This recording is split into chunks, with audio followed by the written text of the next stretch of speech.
We are so glad you could join us for our online sermon today. Before we hear God's word, we will have scripture read. நீங்கள் இணையம் வழியாக இடம்பெறும் பிரசங்கத்தில் எங்களோடு இணைந்திருப்பதில் நாங்கள் மகிழ்ச்சி அடைகிறோம். ஆண்டவருடைய வார்த்தையை கேட்பதற்கு முன்பாக வேத வாசிப்பு வாசிக்கப்படும். கர்த்தருக்கு ஸ்தோத்திரம்.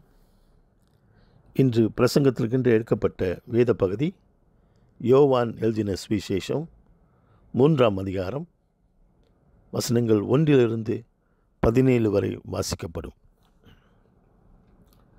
யூதருக்குள்ளே அதிகாரியான நிக்கோதேமு என்னப்பட்ட பரிசேயன் ஒருவன் இருந்தான்.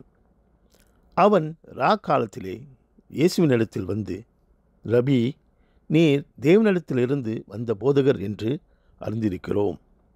ஏனெனில் ஒருவனும் தன்னுடனே தேவன் இராவிட்டால் நீர் செய்கிற இப்படிப்பட்ட அற்புதங்களை செய்ய மாட்டான் என்றான். இயேசு அவனுக்கு பிரதியுத்தரமாக, ஒருவன் மறுபடியும் பிறவாவிட்டால் தேவனுடைய ராஜ்யத்தை காண மாட்டான் என்று மெய்யாகவே மெய்யாகவே உனக்கு சொல்லுகிறேன் என்றார். அதற்கு நிக்கோதேமு, ஒரு மனுஷன் முதிர் வயதாயிருக்கையில் எப்படி பிறப்பான்? அவன் தன் தாயின் கர்ப்பத்தில் 2ஆம் தரம் பிரவேசித்து பிறக்கக்கூடுமோ என்றான். இயேசு பிரதியுத்தரமாக, ஒருவன் ஜலத்தினாலும் ஆவியினாலும் பிறவாவிட்டால் தேவனுடைய ராஜ்யத்தில் பிரவேசிக்க மாட்டான் என்று மெய்யாகவே மெய்யாகவே உனக்கு சொல்லுகிறேன். மாம்சத்தினால் பிறப்பது மாம்சமாயிருக்கும், ஆவியினால் பிறப்பது ஆவியாயிருக்கும். நீங்கள் மறுபடியும் பிறக்க வேண்டும் என்று நான் உனக்கு சொன்னதை குறித்து அதிசயப்பட வேண்டாம். காற்றானது தனக்கு இஷ்டமான இடத்திலே வீசுகிறது, அதன் சத்தத்தை கேட்கிறாய், ஆகிலும் அது இன்ன இடத்திலிருந்து வருகிறதென்றும் இன்ன இடத்துக்கு போகிறதென்றும் உனக்கு தெரியாது. ஆவியினால் பிறந்தவன் எவனோ அவனும் அப்படியே இருக்கிறான் என்றார். அதற்கு நிக்கோதேமு, இவைகள் எப்படி ஆகும் என்றான். இயேசு அவனை நோக்கி, நீ இஸ்ரவேலில் போதகனாய் இருந்தும் இவைகளை அறியாமல் இருக்கிறாயா? மெய்யாகவே மெய்யாகவே நான் உனக்கு சொல்லுகிறேன். நாங்கள் அறிந்திருக்கிறதை சொல்லி நாங்கள் கண்டதை குறித்து சாட்சி கொடுக்கிறோம். நீங்களோ எங்கள் சாட்சியை ஏற்றுக்கொள்கிறதில்லை. பூமிக்கு அடுத்த காரியங்களை நான் உங்களுக்கு சொல்லியும் நீங்கள் விசுவாசிக்கவில்லையே. பரம காரியங்களை உங்களுக்கு சொல்வேனானால் எப்படி விசுவாசிப்பீர்கள்? பரலோகத்தில் இருந்து இறங்கினவரும் பரலோகத்தில் இருக்கிறவருமான மனுஷகுமாரனை அல்லாமல் பரலோகத்துக்கு ஏறினவன் ஒருவனும் இல்லை. சர்ப்பமானது மோசேயினால் வனாந்தரத்திலே உயர்த்தப்பட்டது போல மனுஷகுமாரனும் தன்னை விசுவாசிக்கிறவன் எவனோ அவன் கெட்டுப்போகாமல் நித்திய ஜீவனை அடையும்படிக்கு உயர்த்தப்பட வேண்டும். தேவன் தம்முடைய ஒரே பேரான குமாரனை விசுவாசிக்கிறவன் எவனோ அவன் கெட்டுப்போகாமல் நித்திய ஜீவனை அடையும்படிக்கு அவரை தந்தருளி இவ்வளவாய் உலகத்தில் அன்பு கூர்ந்தார். உலகத்தை ஆக்கினைக்குள்ளாக தீர்க்கும்படி தேவன் தம்முடைய குமாரனை உலகத்தில் அனுப்பாமல் அவராலே உலகம் ரட்சிக்கப்படுவதற்காகவே அவரை அனுப்பினார். ஆமேன். இது தேவனுடைய வார்த்தை. தேவனுக்கே ஸ்தோத்திரம். சகோதர சகோதரிகளே, உங்களை மீண்டும் சந்திப்பதில் சந்தோஷம் அடைக்கிறேன். வாருங்கள், நாம் தலை வணங்கி கூட இந்த நேரத்தை நம் ஆண்டவரிடத்தில் ஒப்புக் கொடுப்போமாக. எங்கள் நல்ல தேவனே, இந்த நாளுக்காக நாங்கள் நன்றி செலுத்துகிறோம். இந்த நேரத்தை கூட உமது கருத்தில் ஒப்புக் கொடுக்கிறோம். ஆண்டவரே, உமது பிரசனம் மூலமாக இந்த வார்த்தைகள் உமது வார்த்தைகளும் உமது பிரசனமும் எங்களை வழிநடத்த நாங்கள் ஜெபிக்கிறோம். இந்த செய்தியை கேட்குற ஒவ்வொருவரையும் ஆசீர்வதியும் பலப்படுத்தும் ஆண்டவரே. இதை அனைத்தும் இயேசு கிறிஸ்து நாமத்தில் ஜெபிக்கிறோம் எங்கள் நல்ல பிதாவே, ஆமேன். இந்த நாளில் கூட பிரசங்கத்தோட தலைப்பு மறுபிறப்பு, தேவனுடன் ஒரு சந்திப்பு. The title of today's message is Rebirth, an Encounter with God. Rebirth, born again, regeneration, these are words that are used to explain an encounter with God, and a situation where there's a spiritual transformation in our life takes place. மறுபிறப்பு, புதிய ஜீவன், இப்படியாக நாம் வார்த்தைகளை பயன்படுத்துகிறோம். இந்த வார்த்தைகள் எதை எடுத்து காட்டுகிறது என்றால், நம்முடைய வாழ்க்கையில் ஒரு ஆவிக்குரிய மாற்றம். ஆனால் இந்த மாற்றத்தை கொண்டு வருகிறவர் ஆண்டவர். அங்கே ஒரு சந்திப்பு, ஆண்டவரோட ஒரு சந்திப்பு இந்த மாதிரி நிலைமைகள் இருக்குது என்று எடுத்து காட்டுகிறது. So it is not something that we initiate, but it is something that God initiates. இது நாம் முயற்சி பண்ணி இது இந்த அனுபவத்துக்குள் ஆயத்தப்படுத்துறது இல்லை. இது ஆண்டவராக கொண்டு வர ஒரு அனுபவமாக இருக்கிறது. It is initiated by God. It's at times it is hard to explain this experience, but it is fully understood when we go through that experience. சில நேரங்களில் இந்த அனுபவத்தை நாம் எடுத்து பகிர்ந்து கொள்ள கொஞ்சம் கஷ்டப்படுவோம். ஆனால் அந்த அனுபவத்தில் நாம் கடந்து செல்லும் போது ஆண்டவர் இதில் இருக்கிறார், என்னை சந்திக்கிறார் என்று நாம் புரிந்து கொள்வோம்.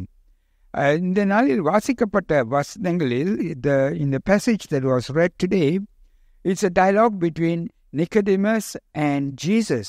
நிக்கோதேமு என்ற ஒரு யூதர் மத்தியம் இயேசு மத்தியம் நடக்கிற ஒரு பேச்சு பகுதியை நாம் இங்கே வாசிக்க கேட்டோம். அங்கு யார் இந்த நிக்கோதேமு? Who is this Nicodemus?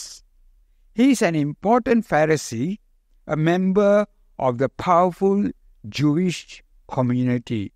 யூதர் கலாச்சாரத்தில், யூதர் சமுதாயத்தில் அவர் ஒரு முக்கியமான ஒரு நபராக இருந்தார். He is a member of the High Court of Jerusalem. எருசலத்தின் முக்கிய ஒரு பதவி உள்ளவராக இருந்தார். He was the ultimate authority in Jewish community. யூதர் சமுதாயத்தில் அவரே ஒரு உயர்ந்த சிறந்த அதிகாரியாக அவர் இருந்தார். And he came to see Jesus by night. அவர் ஒரு இரவில் இயேசுவை சந்திக்க அவர் வருகிறார். இயேசுவை குறித்து அநேக காரியங்கள் கேள்விப்பட்டிருக்கார். இயேசு செய்த அநேக அற்புதங்களையும் அவர் பார்த்திருக்கிறார், அதை குறித்து கேட்டிருக்கிறார். இயேசுவோட குணாதிசயங்களை குறித்து கூட அவர் கேள்விப்பட்டிருக்கிறார். He has heard a lot about Jesus' character. He has heard a lot about the miracles that Jesus did. In fact, he witnessed some, and he's very attracted by it. And so he wants to meet Jesus. But he's limited by fear of being publicly exposed as a follower of Jesus. ஆனால் அதே நேரத்தில் அவர் உள்ளத்தில் ஒரு தயக்கம். இயேசுவை பின்பற்றவர் என்று அவர் காட்டி கொடுக்கப்படுவார் என்று ஒரு பயத்தில் கூட அவர் தயங்கி இருந்தார். Yet he came to visit Jesus. இருப்பினும் அவர் இயேசுவை சந்திக்க அவர் வருகிறார். அவர் இயேசுவை வாழ்த்தி அவர் பேசுகிறார். He comes and he greets Jesus. And then Jesus responds to him in a manner that shocks him. அவர் இயேசு இடத்தில் பேசும்போது இயேசு கொடுக்கிற மறுமொழியானது அவருக்கு ஒரு அதிர்ச்சியை கொடுக்குது. அது 3ஆம் வசனத்தில் வாசிப்பதை நம்ம கேட்போமாக. It says in John 3 verse 3, Jesus answered him, "Truly, truly, I say to you, unless one is born again, he cannot see the kingdom of God." இயேசு அவனுக்கு பிரதியுத்தரமாக, ஒருவன் மறுபடியும் பிறவாவிட்டால் தேவனுடைய ராஜ்யத்தை காண மாட்டான் என்று மெய்யாகவே மெய்யாகவே உனக்கு சொல்லுகிறேன் என்றார். ஒருவன் மறுபிறப்பு பிறக்காவிட்டால் அவன் ராஜ்யத்தின் தேவனின் ராஜ்யத்தை பார்க்க மாட்டான் என்று சொல்கிறார். He says that if one is not born again, he cannot see the kingdom of God, and he cannot enter the kingdom of God. This reply shocks Nicodemus. இந்த பதிலானது நிக்கோதேமுவுக்கு ஒரு அதிர்ச்சியை கொடுக்குது. ஏனென்றால் யூதர்கள் அவர்கள் விசுவாசிக்கிறார்கள் பரலோகத்துக்கு செல்வது அது அவங்களுடைய உரிமை என்று அவர்கள் கருதுகிறார்கள். It shocks him because this reply from Jesus shatters the Jewish assumption that the Israelites are assured a place in God's kingdom. ஆண்டவரோட ராஜ்யத்தில் அவர்களுக்கு ஒரு இடம் உறுதியாக இருக்குது, அது யூதரோட ஒரு உரிமை என்று அந்த யூதர் ஜனங்கள் விசுவாசிக்கிறது. இந்த இயேசு கொடுத்த பதிலானது அது அப்படி அல்ல என்று எடுத்து காட்டுகிறது. The response that Jesus gave shatters that belief. It was taught widely among the Jews at that time that since they descended from Abraham, they were automatically assured of heaven. அந்த காலங்களில் யூதர்கள் விசுவாசித்தார்கள், அவர்கள் ஆபிரகாமின் சந்ததியாக இருப்பதனால் அவர்களுக்கு பரலோகத்தில் அவர்களோட உரிமை அங்க காணப்படுகிறது, அவர்களுக்கு அந்த உரிமை இருக்குது என்று அவர்கள் கருதுகிறார்கள். They believed it. It's automatic. As long as they were born, they were descendants of Abraham, they went to heaven automatically. In Jesus' days, the common teaching among the Jewish people was that they had met the requirements to fulfill the new covenant.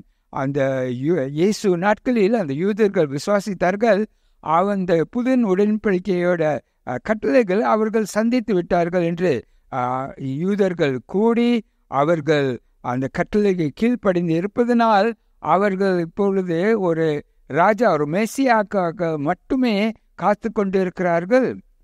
The Jewish people believed that the two aspects of the new covenant had been fulfilled, that Israel has been gathered together, at least in part, and they saw that there was a spiritual transformation because they were upholding the commandments. So all they waited was for the arrival of the Messiah, and they would be taken to heaven. Most Jews at that time looked for the Messiah to bring a new world in which Israel and the Jewish people would be preeminent. அவர்கள் என்ன எதிர்பார்த்தார்கள் என்றால், ஒரு மெசியா வருவார், அவர் இந்த புதிய உலகத்தை ஆழ்வார், அதில் யூதர் தேசமும் அது முக்கியமாக இருக்கிறது, மற்றவர்களை விட அது முக்கியமாக இருக்கும், சிறந்ததாக இருக்கும் என்று அவர்கள் எதிர்பார்த்தார்கள். But Jesus came to bring new life in which he would be the preeminent. ஆனால் இயேசுவோ இங்கே என்ன எடுத்து காட்டுகிறார் என்றால், அவர் புதிய ஜீவனை கொண்டு வருகிறார், அவர்தான் முக்கியம் உள்ளவராக இருப்பார் என்று இங்கே அவர் எடுத்து காட்டுகிறார். Jesus made it plain that a man's first birth does not assure him of the kingdom. Only being born again gives this assurance. இயேசு இங்கே என்ன தெளிவாக அவருக்கு எடுத்து சொல்கிறார் என்றால், அவரோட முதல் பிறப்பு, ஒரு யூதராக ஒரு பிறப்பு, அது அவரை பரலோகத்துக்கு எடுத்து செல்லாது. மறுபிறப்பு தான், ஒரு ஆவிக்குரிய பிறப்பு அவசியமாக இருக்கிறது அவர் பரலோகத்தில் செல்ல வேண்டும் என்றால். Jesus clearly stated that unless one is born again, he cannot enter or be part of the kingdom of God. இயேசு எடுத்துக்காட்டுகிறார், ஒருவர் மறுபிறப்பு பிறக்கவில்லை என்றால், ஆவிக்குரிய மறுபிறப்பு பிறக்கவில்லை என்றால் அவர் ஆண்டவரோட பரலோக ராஜ்யத்தில் அவன் பிரவேசிக்க மாட்டான் என்று எடுத்து காட்டுகிறார். Moral or religious reforms were not enough. நீதிக்குரியவோ அந்த கட்டளைக்கு கீழ்ப்படுகிறது மட்டுமே போதுமையாக இல்லை என்று இயேசு எடுத்து காட்டுகிறார். The ancient Greek for word translated again, born again, can be also translated from above. இந்த மறுபிறப்பு என்ற சொல்லில் இது பரத்திலிருந்து வருகிற ஒரு காரியமாக இருக்கிறது, ஒரு ஆவிக்குரிய காரியமாக இருக்கிறது என்று எடுத்து காட்டுகிறது. இது நம்மால் செய்ய முடியாது, நம்மால் இதை முயற்சி செய்து பெற்றுக்கொள்ள முடியாது. இது ஆண்டவர் இடத்தில் மட்டும்தான் வரும். This isn't something that we can do on our own by ourselves. It can only be done by God. Again, Nicodemus did marvel at this statement. அந்த நிக்கோதேமியோ இதை கேள்விப்பட்டு அவர் ஆச்சரியம் படுகிறார். Because like most of the Jews of his time, he believed they already had the inner transformation that was required. அவர் ஏனென்றால் மற்ற யூதர்கள் போலாக அவர் விசுவாசிக்கிறார், உள்மாற்றம் ஒரு மாற்றம் நடந்து விட்டது என்று அவர் நினைத்து இருக்கிறார். But Jesus wanted him to take hold of the fact that he does not have it and must be born again. அதுதான் இயேசு அவருக்கு தெளிவாக எடுத்து சொல்கிறார். அவர் மறுபிறப்பு இன்னும் பெற்றுக்கொள்ளவில்லை. அதை அவர் பரலோகத்து ராஜ்யத்தில் பிரவேசிக்க வேண்டும் என்றால் அவர் அந்த மறுபிறப்பில் இருக்க வேண்டும் என்று எடுத்து காட்டுகிறார்.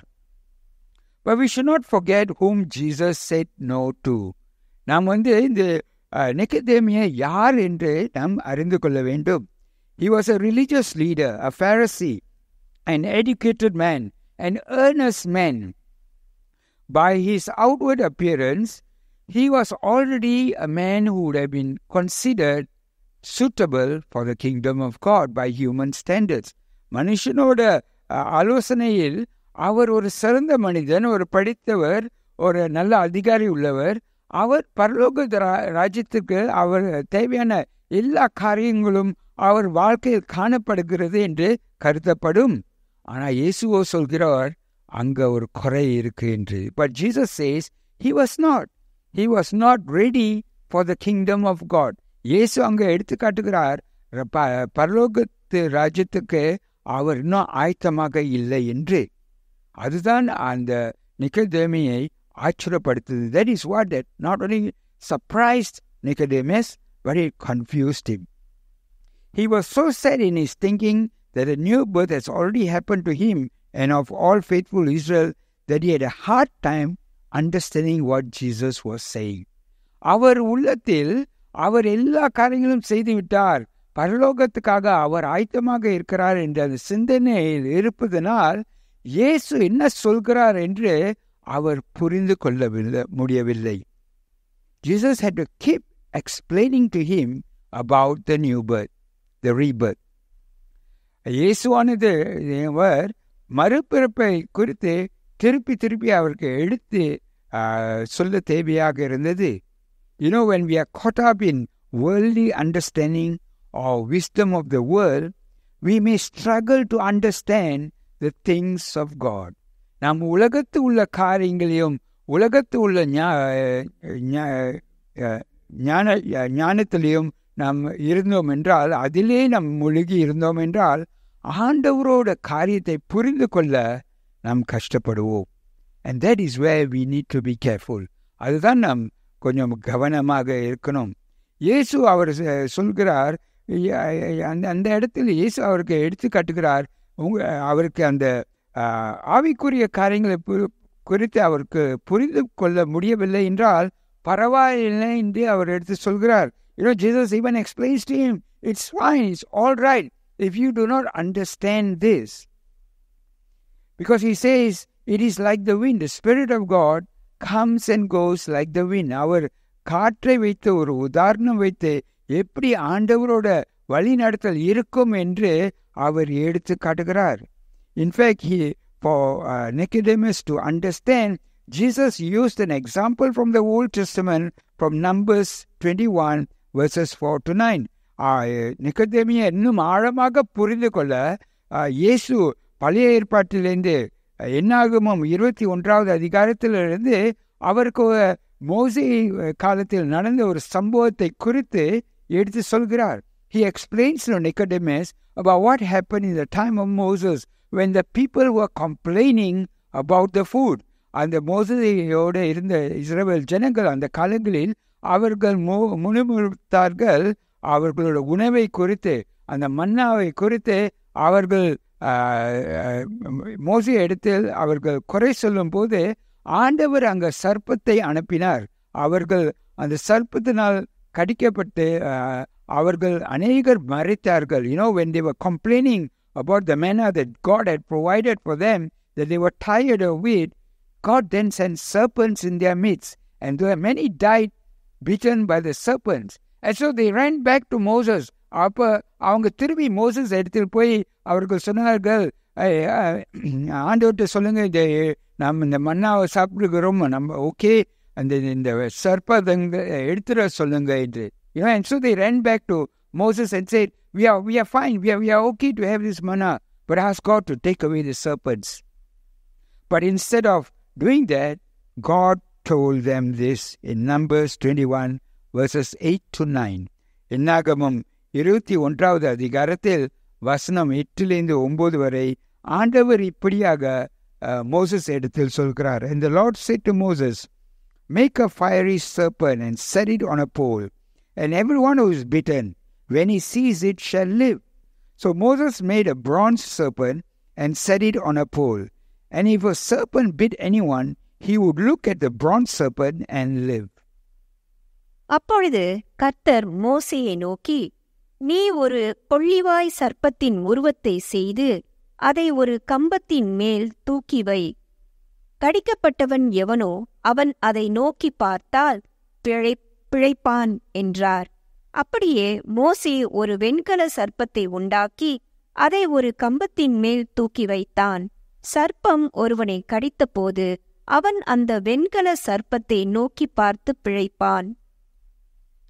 அங்க இயேசு நிக்கோதேமுக்கு எடுத்து சொல்கிறார், எப்படி மோசே அந்த சர்ப்பத்தை, அந்த கோலில் அந்த சர்ப்பத்தை செய்து யார் அந்த சர்ப்பத்தினால் கடிக்கப்பட்டார்களோ அவர்கள் அந்த சர்ப்பத்தை நோக்கி பார்க்கும்போது அவர்கள் குணமாக்குதல் பெற்றுக்கொண்டார்கள், அவர்கள் மறைக்கவில்லை. அதே போலாக மனுஷகுமாரன் உயர்த்தப்படுவான்.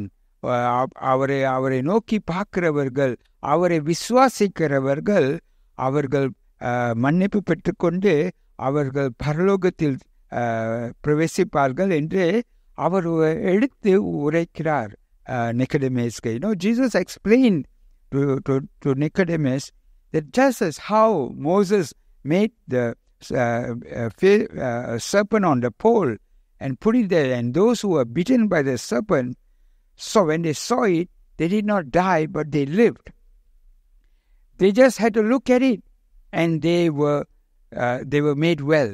And so Jesus said, and likewise, he would be raised up, and people had to look at him, and they would be forgiven, and they would be set right. And that is what is said in John 3:16. In யோவான் 3வது அதிகாரம் 16வது வசனத்தில் இப்படியாக சொல்கிறது, தேவன் தம்முடைய ஒரே பேரான குமாரனை விசுவாசிக்கிறவன் எவனோ அவன் கெட்டுப்போகாமல் நித்திய ஜீவனை அடையும்படிக்கு அவரை தந்தருளி இவ்வளவாய் உலகத்தில் அன்பு கூர்ந்தார். தேவன் அவருடைய ஒரே குமாரனை இப்படியாக கொடுத்தார். God so loved the world. It so love does not mean that the extent or the depth of it, but that he gave his son. He loved the world so much that he gave his son. இங்கே இவ்வளவாக உலகத்தை நேசித்தார் என்று சொல்லி ஒரு உணர்வு பிரகாரம் அல்ல, ஆனால் அவருடைய குமாரனை அவர் கொடுத்தார். அவ்வளவாக உலகத்தை நேசிக்கிறார், அவர் ஒவ்வொருவரையும் நேசிக்கிறார். It shows that God loves everyone in the world. But in order to be saved, in order to have that life, that eternal life, that entry into the kingdom of God, they will have to believe in him.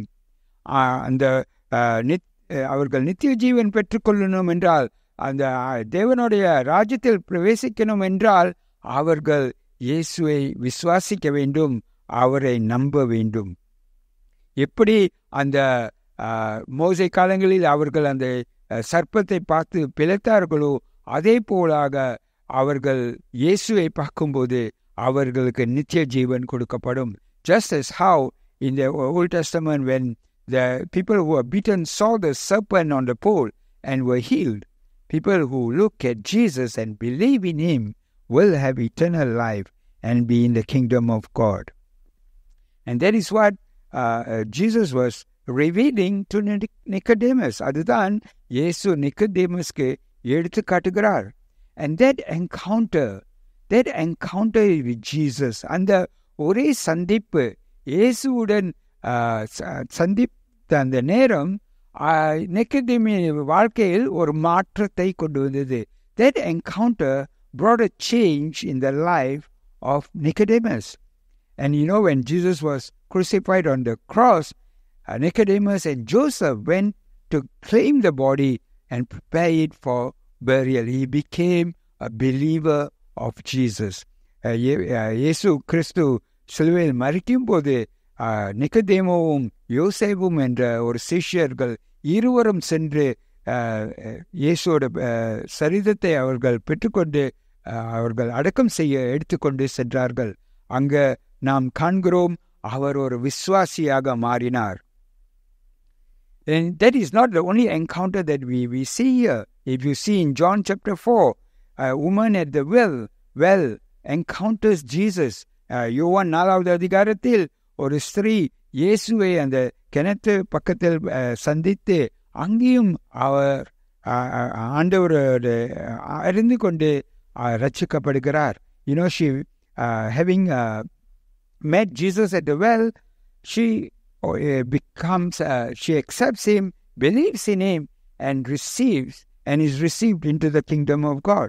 And so an encounter with God is required for rebirth. மறுபிறப்புக்கு ஆண்டவரோட ஒரு சந்திப்பு அவசியமாக இருக்கிறது.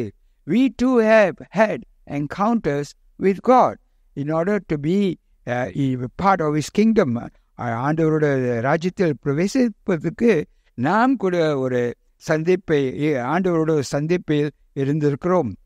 And so there may be some of you who desire this encounter.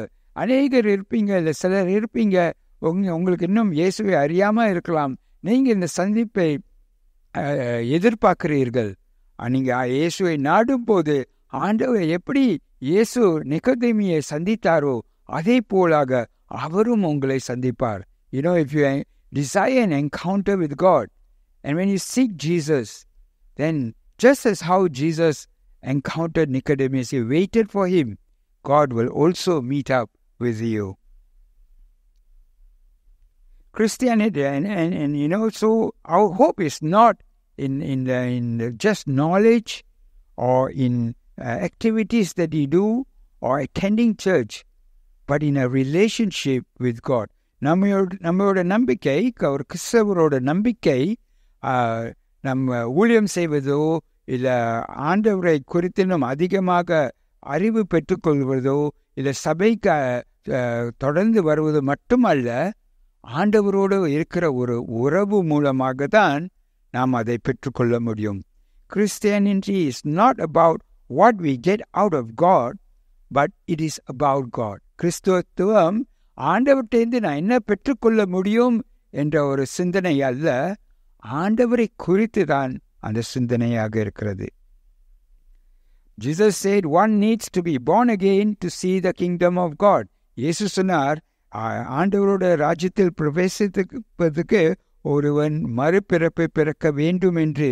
ஆனால் நாம் அந்த ராஜ்யம் நம்ம மத்தியில் இப்பொழுது கூட இருக்கிறது. But that kingdom of God is right here with us. It is a relationship that we have with God, and that is in the kingdom of God. ஆண்டவரோடு இருக்கிற இந்த உறவானது தான் அந்த ராஜ்யமாக இருக்கிறது. ஆனால் ஒரு நாள் வரும், இந்த உலகம் முழுவதும் அது நிரப்பப்படும். But there will come a day when the whole world will be covered in this kingdom of God. But until then, there is this tension that we have. அது வரைக்கும் நம்மதில் இந்த போராட்டம் இருக்கும், between what we have and what we wish to have.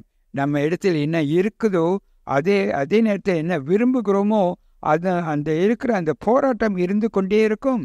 நாம் மன்னிக்கப்பட்டு இருக்கிறோம், ஆனால் இருப்பினும் அனுதினமும் நமக்கு அந்த சோதனைகளும் பாவத்தோட சோதனைகளும் இருக்கும். We have been forgiven, but yet every day we struggle with sin and temptation. It is this tension of being a child of God while still trapped in a fallen world. நாம் ஆண்டவரோட பிள்ளைகளாக இருந்தாலும் நாம் இந்த பாவம் நிறைந்த இந்த உலகத்தில் இருக்கிறோம். அதனால் அங்கே அந்த போராட்டம் தொடர்ந்து இருக்கும். So there will continue to be this tension that we will experience. But in that midst, God is with you. அது நடுவில் ஆண்டவர் நம்ம மத்தியில் இருக்கிறார், நம்மை வழி நடத்துகிறார். அவரோட ஆவியானவர் மூலமாக நம்மை வழி நடத்துகிறார். God is leading us ahead through His Spirit whom He has put in you. அவர் நமக்குள்ளும் நம்மை சுற்றிலும் இருக்கிறார். God is in us and with us. And so when as you go through this journey, God just wants to remind you today that you are not alone. ஆண்டவர் இந்த நாளை மீண்டுமாக வெளிப்படுத்துகிறார், நீங்கள் தனியாக இல்லை. அவருடைய ஆவியானவர் உங்களோடு இருக்கிறார். அவர் உங்களை வழி நடத்துவார். The Spirit of God is with you and He is guiding you. And so we are encouraged not to live according to the flesh, but to live according to the Spirit. அதனால் நம்ம ஆண்டவரோட வார்த்தை நம்மை ஊக்குவிக்கிறது, நாம் மாம்சம் பிரகாரம் வாழாமல் ஆவியினோட வழிகளில் வாழ ஆண்டவரோட வார்த்தை இந்த நாளில் கூட நம்மை பலப்படுத்துகிறது. வாருங்கள், நாம் தலை வணங்கி கூட நாம் ஜெபம் பண்ணுவோமாக. ஆண்டவரே, இந்த நாளில் கூட ஆண்டவரே எங்களுக்கு மீண்டுமாக ஞாபகப்படுத்தினதற்காக நாங்கள் நன்றி செலுத்துகிறோம். Father, we want to thank you again for reminding us that your Spirit is with us. உம்முடைய ஆவியானவர் எங்களோடு இருக்கிறார் என்று மீண்டுமாக வெளிப்படுத்தினதுக்காக நாங்கள் நன்றி செலுத்துகிறோம். ஆண்டவர், இந்த வாழ்க்கை ஒரு போராட்ட வாழ்க்கையாக இருந்தாலும் நீர் எங்களோடு இருக்கிறீர். Lord, even though we go through a journey of struggle and challenges, you are with us to guide us, to lead us. And we want to thank you for that, Lord. அதுக்காக நாங்கள் நன்றி செலுத்துகிறோம். ஆண்டவரே, இந்த செய்தியை கேட்ட ஒவ்வொருவரும் ஆசீர்வதியும். அவர்கள் நிக்கோதேமியை போலாக நம்புவதற்கு போராடி கொண்டிருந்தால் இந்த நாளில் ஆண்டவரே உமது உதவி இருக்க தெளிவாக புரிந்து கொள்ள வழி நடத்தும். Lord, if there's anyone today who is struggling like Nicodemus to understand, then Father, may your Spirit help them, clear their minds and help them to understand as you did for him. Bless these people, oh Father, and provide them the needs that they have. ஆண்டவரே, அவர்களோட தேவைகள் சந்திக்கப்படவும் ஆண்டவரே உமது சமாதானமும் நன்மையும் இருக்க ஆசீர்வதியும். அனைத்தும் இயேசு கிறிஸ்து நாமத்தில் ஜெபிக்கிறோம் எங்கள் ஜீவனுள்ள பிதாவே. ஆமென். We hope you have been blessed by the word of God today. If you have any questions after hearing the sermon today, or you need someone to talk to, please contact our church office. We would like you to know that you are not alone and that we as a church are willing to journey with you. We hope to be a safe space where you can grow in Christ as a person. We hope you have a great week. God bless you. நீங்கள் கர்த்தருக்குள் ஒரு நபராக வளர்ச்சி அடைவதற்கு உங்களது பாதுகாப்பான இடமாக நாங்கள் இருக்க விரும்புகிறோம்.